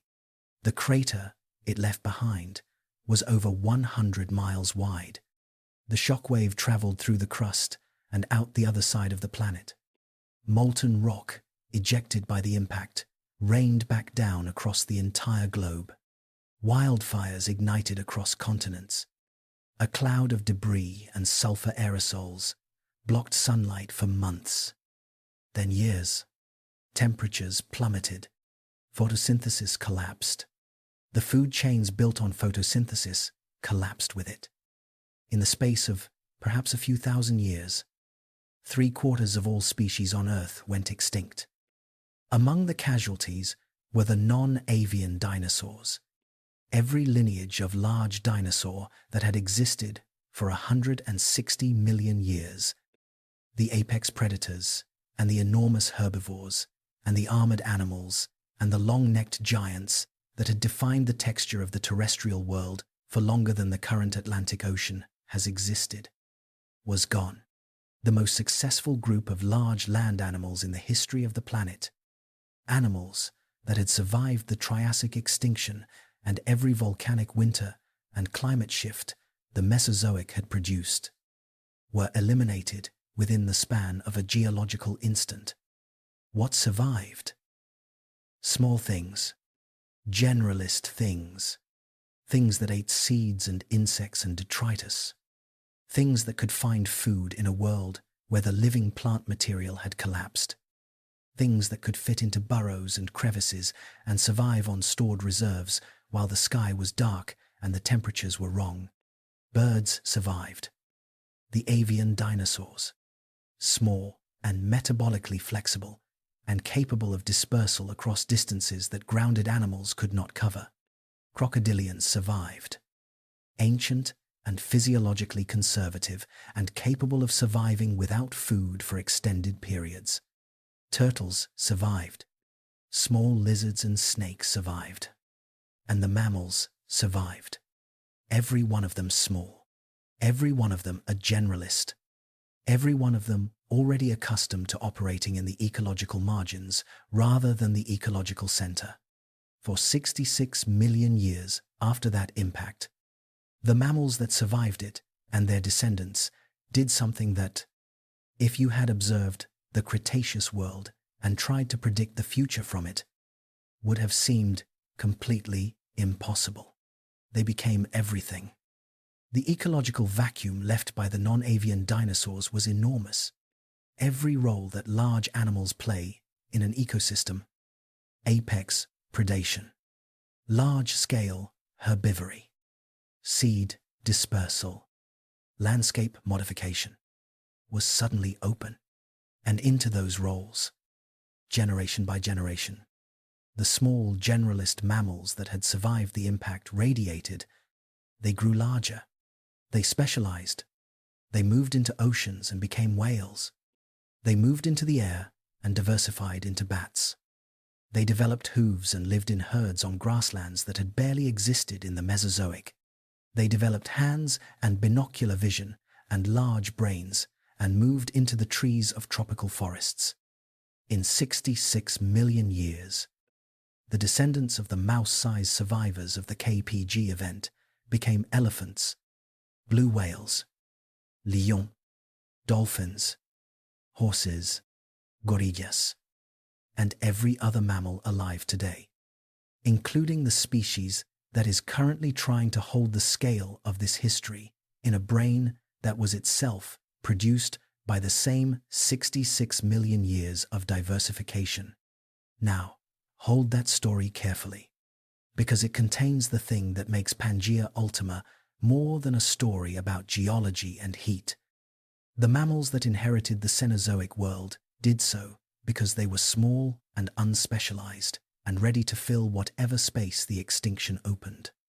They were successful in the post-impact world precisely because they had not become too committed to the specific conditions of the pre-impact world. And then 66 million years passed. In those 66 million years, mammals did what successful organisms always do. They specialized. They optimized. They filled every available niche and developed the specific physiological and behavioral and ecological characteristics that each niche required. The horse became a horse, refined over tens of millions of years of grassland evolution into an animal of extraordinary efficiency for running on open plains. The elephant became an elephant. Its size and its brain and its social complexity, all products of tens of millions of years of selection in African and Asian environments that rewarded exactly those features. The whale became a whale, its entire body restructured for a fully aquatic life over tens of millions of years of ocean living. Each of these animals is the product of a process so long and so thorough that the result looks, from inside the time it lives in, like the obvious way to be an animal. The horse is obviously built for running. The elephant is obviously built for its ecological role. The whale is obviously built for the ocean. They are also, each of them, deeply committed to a particular kind of world. The horse requires grasslands, or at least open terrain with sufficient grass or browse to sustain a large herbivore. The elephant requires the specific combination of vegetation density, water availability, and thermal environment that its body was designed around. The whale requires a cold enough ocean to support the food chains it depends on, and cold enough water to provide the thermal environment its enormous body needs to function. None of them was designed for Pangaea Ultima, not because the designers were negligent, but because there were no designers. There was only selection, operating in each moment on what existed and what was needed then. Selection cannot anticipate a world 250 million years away. It cannot build in reserves against conditions that do not yet exist. This is not a failure. It is simply what evolution is. but it means that the mammals of the Cenozoic, all of them, from the most obscure shrew to the largest blue whale, are optimized for a world that is itself temporary. They are the products of 66 million years of refinement for specific conditions that will not persist indefinitely. The grasslands will not always be there. The forests will not always be there. The oceans will not always be the temperature and chemistry they are now. The climate window that has supported mammalian complexity will eventually close, as all climate windows do. And what takes its place will not be what the mammals were built for. The Cenozoic is not the end state of Earth. It is a chapter, an extraordinarily productive chapter, one that produced more ecological complexity and cognitive sophistication than any previous chapter in the history of this planet. But a chapter with a beginning and, eventually, an end. The mammals that filled the Cenozoic world so thoroughly did not know they were filling a temporary space. No organism knows that. The Mesozoic dinosaurs did not know they were filling a temporary space either. Neither did the Permian synapsids, the dominant large-bodied animals of their era, almost all of whom disappeared in the greatest mass extinction the planet has experienced. Neither did the Cambrian fauna that produced the first complex animals, most of which left no recognizable descendants in the modern world. Every age of life feels permanent from the inside. The animals living in it are adapted to it. Its conditions are the only conditions they have ever known. The stability of the climate window they inhabit feels, from within that window, like the natural state of the world. It is not the natural state of the world. It is the current state. There is a difference, and deep time makes that difference visible in a way that no human lifetime and no human civilization can. Recorded human history goes back perhaps 5,000 years. In 5,000 years, the Atlantic Ocean has widened by about 4.5 inches. The world map that a Sumerian scribe would have drawn, had they possessed complete geographic knowledge, would be recognizable to us today. The rivers are in the same places. The mountains are in the same places. The oceans are in the same places. This is the scale at which human beings experience the world, the scale at which the geography feels fixed, the scale at which it is easy, natural, and almost unavoidable to think of the current arrangement of land and sea as simply the way the planet is. 5,000 years of human civilization is a rounding error on the timescale at which the planet operates. On that timescale, nothing is permanent. The Atlantic is temporary. The Pacific is temporary. The Himalayas are temporary, already eroding toward the flatness that the Appalachians have settled into after 300 million years. The grasslands of Africa, the birthplace of the human lineage, are temporary. The temperate forests of North America and Europe, shaped by the ice ages that ended only 12,000 years ago, are temporary. The entire Cenozoic world, with its scattered continents and its distributed oceans and its climate window hospitable to warm-blooded complexity, is temporary. And the mammals that are the products and beneficiaries of that world are built for it in ways that make them extraordinary within it and exposed outside it. Here is the thing that is hardest to sit with. The features that make mammals most impressive, most complex, most cognitively remarkable, are also the features that most deeply commit them to the specific conditions of the Cenozoic world. A small, fast-reproducing, dietary generalist mammal does not require stable conditions. It can find food in almost any landscape. It can reproduce fast enough to track changing environments through evolution. It does not need a particular temperature range to sustain a particularly large brain. because it does not have a particularly large brain to sustain. A large, slow reproducing, ecologically specialized mammal, the kind that represents the peak achievements of 66 million years of Cenozoic evolution, is exactly the opposite. It requires stable conditions. It requires a specific kind of landscape. It requires a thermal environment within the specific range that its warm-blooded, large-bodied, metabolically demanding physiology can handle.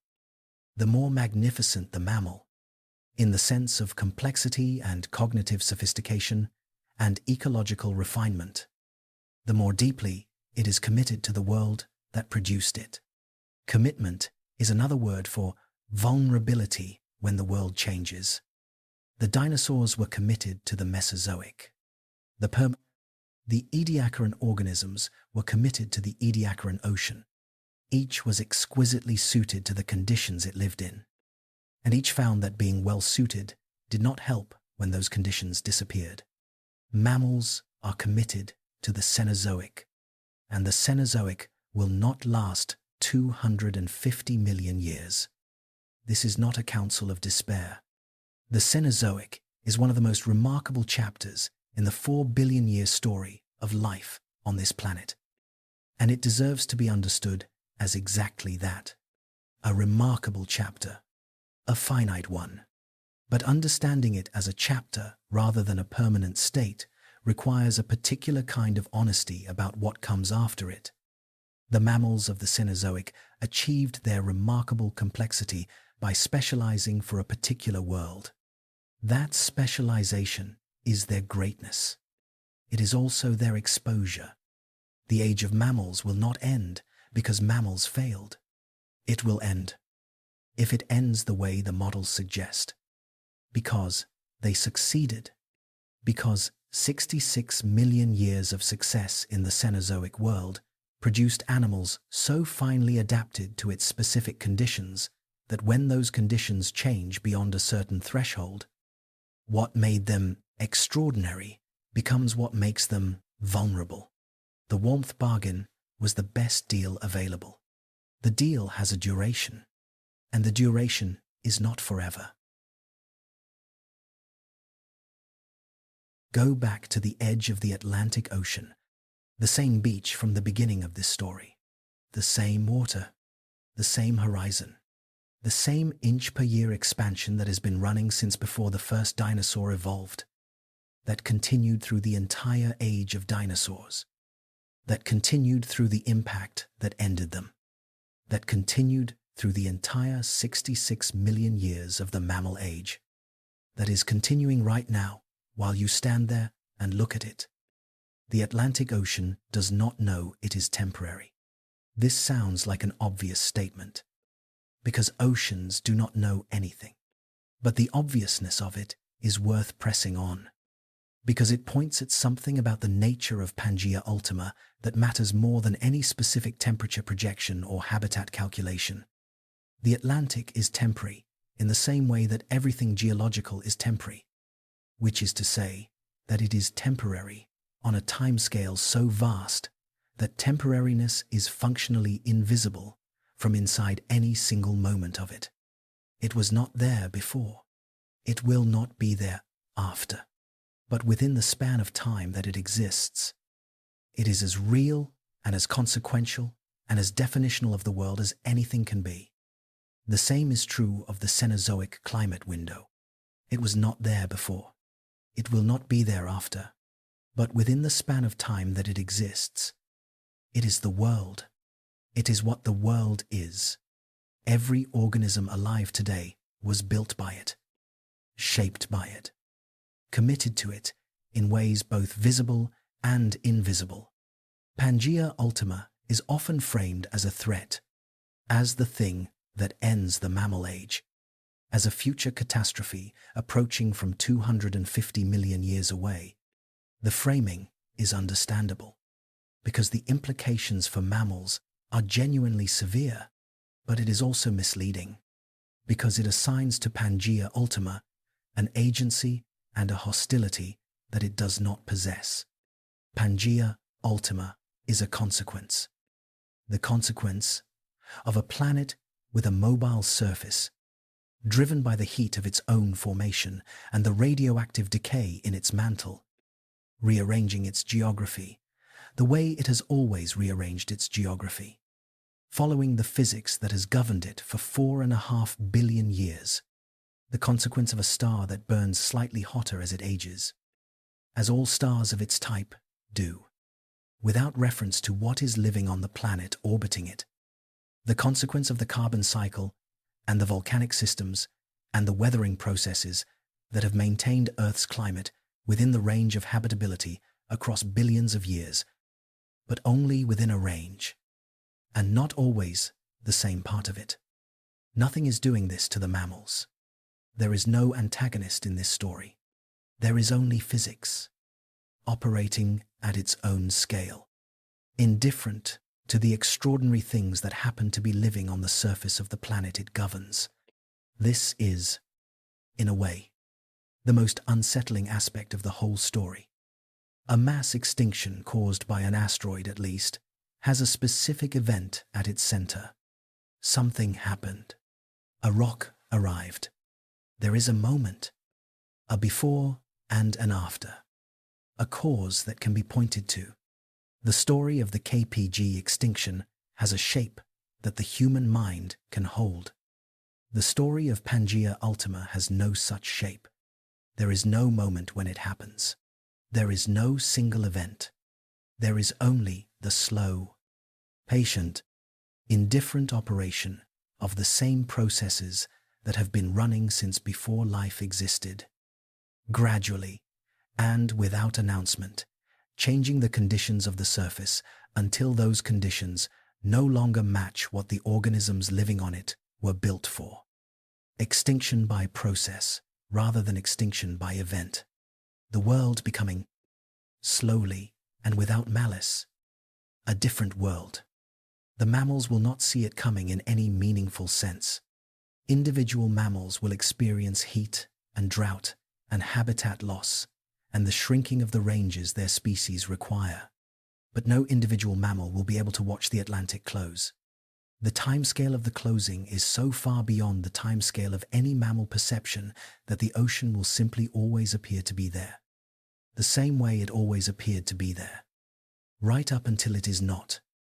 This is the nature of geological change. It is not dramatic from inside it. It is only dramatic from outside it.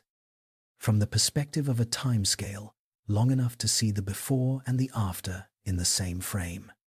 We happen to be one of the very few things in the history of this planet capable of holding both the before and the after in the same frame. The planet has been building toward this kind of awareness for 4 billion years, though it did not know that is what it was building. The first life was chemistry that could copy itself. The first nervous systems were coordination networks for multicellular bodies.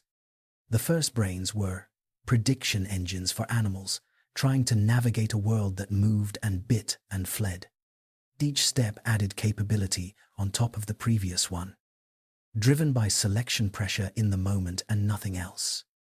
And at the end of all those steps, there is a species sitting on the edge of the Atlantic Ocean, watching an inch-per-year expansion, and understanding what it means, understanding the Wilson cycle, and the wet bulb limit, and the triple heat engine, and the extinction debt of fragmented populations, and the 66 million year history of mammalian diversification, and where it is all going. That capacity does not change the physics. The Atlantic will close, whether or not anything understands that it is closing. Pangaea Ultima will form whether or not any species is around to model it.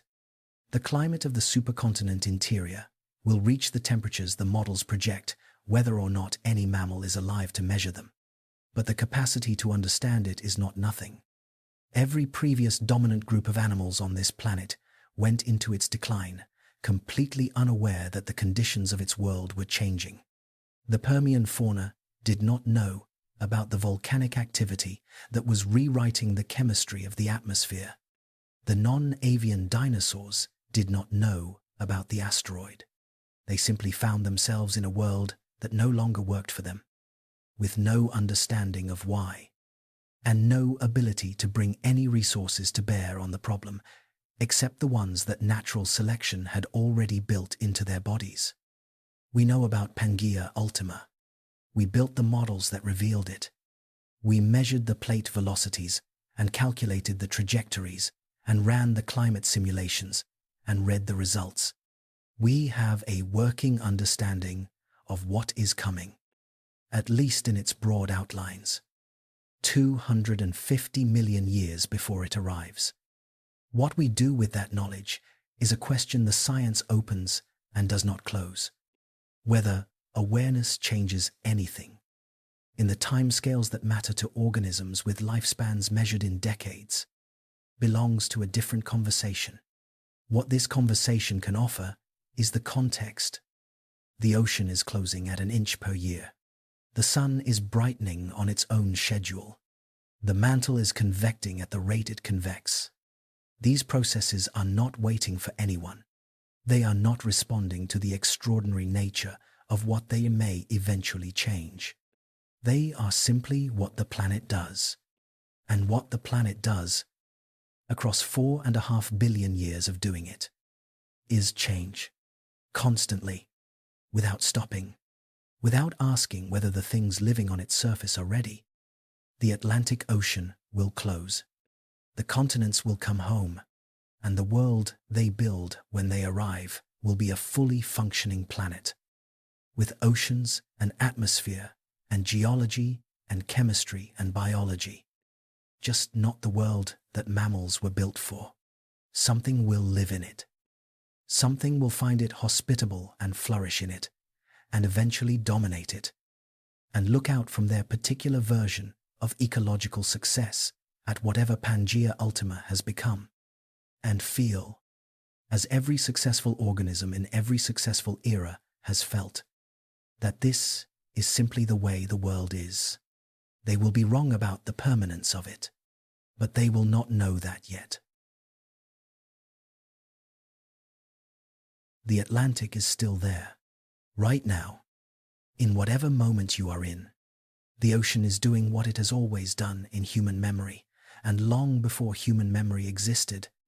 Waves are reaching beaches on the American side, and the European side, and the African side.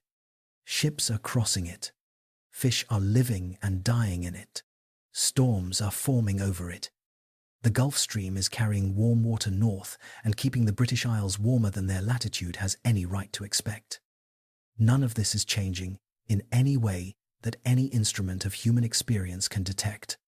The ocean is also getting slightly wider, as it has been since before the Atlantic existed as the Atlantic, since before there was anyone to notice that it was widening, since before there were eyes to see it or minds to understand what seeing it meant.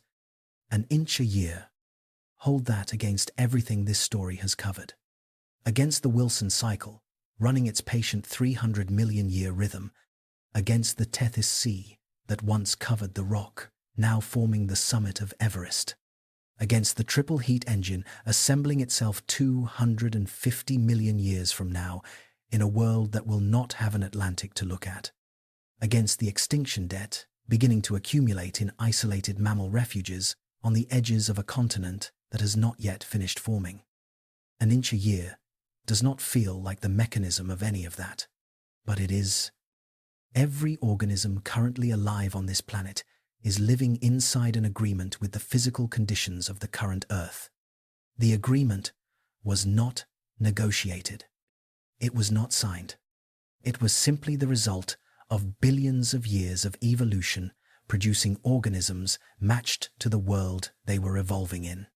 The organisms alive today are the ones whose ancestors made the terms of the current agreement work well enough to reproduce, generation after generation, across millions of years. Mammals made the agreement in a particular way. Warm blood and large brains and slow reproduction and deep ecological specialization. An enormous investment in the specific conditions of the Cenozoic world, returned as an enormous success within those conditions. The most sophisticated biology this planet has ever produced, expressed across 66 million years of diversification into every niche, a scattered continent, distributed ocean, climate-stable world could offer. The agreement has been good. All agreements change when the conditions that made them possible change. The physics of this planet cannot hold still forever. The mantle convects. The plates move. The star at the center of this solar system burns slightly hotter each million years. The carbon cycle shifts with the geography. The climate window that has supported mammalian complexity will narrow, eventually, as all climate windows do, because the planet that opened it is the same planet that will close it, following the same physics it has always followed. This is not a tragedy in the sense that requires a villain. It is something quieter and stranger than that. It is the natural consequence of being alive on a planet that moves and changes and rearranges itself on timescales that dwarf any biological timescale except the total duration of life itself. The mammals of the Cenozoic are not the first group of organisms to build their world on conditions that will eventually change. They will not be the last. Life has been doing this since the first organism began, extracting energy from its environment and reproducing, and every version of that experiment has been shaped by a physical world that was itself in the process of becoming something else. What is different about this particular moment in the 4.5 billion year story of this planet is the awareness, for the first time, one of the organisms living inside the current agreement knows about the agreement, knows its terms, knows, with the specific and hard-won knowledge of plate tectonics and stellar physics and climate modeling and evolutionary biology, that the agreement will change. And roughly when. And roughly what the change will look like. We have it 250 million years early.